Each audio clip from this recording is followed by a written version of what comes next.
Hey everyone, welcome back to FibonacciPi. Today we are learning something very simple but super powerful in CSharp: loops.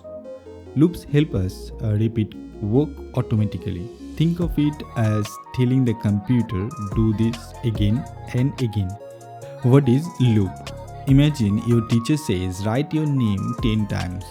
You could write it manually 10 times, or you can tell the computer repeat this 10 times. That's exactly what a loop does. It repeats the same code without you writing it again. Types of loop in CSharp. There are 4 simple loops you will use: for loop, while loop, do while loop, for each loop. Let's understand each one with very simple examples.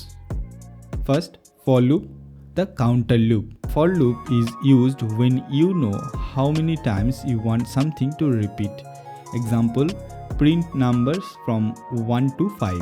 How it works: integer I value 1 means it start at 1, and then I less than equal 5 means it repeats until its value get 5, and then third, I plus plus means it increases by 1 each time.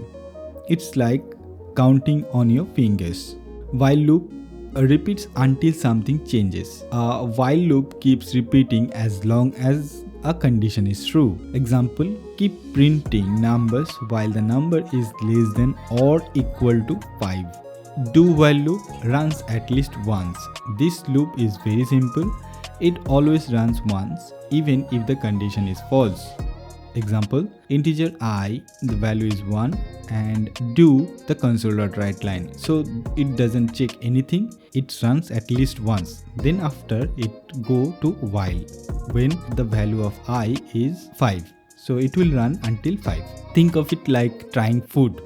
You taste at least once before deciding whether to eat more or not.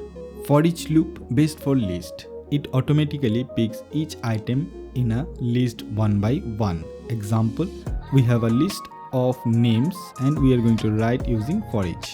It's like calling attendance. The teacher reads each name from the list. To keep it super simple, for when you know how many times to repeat. While, repeat until condition changes. Do while loop, run at least once. And for each, when using a list. Loops make code faster and easier. See you in the next video where we'll explore the list and arrays. If you found this helpful, like, share and subscribe to FibonacciPi for easy CSharp lessons.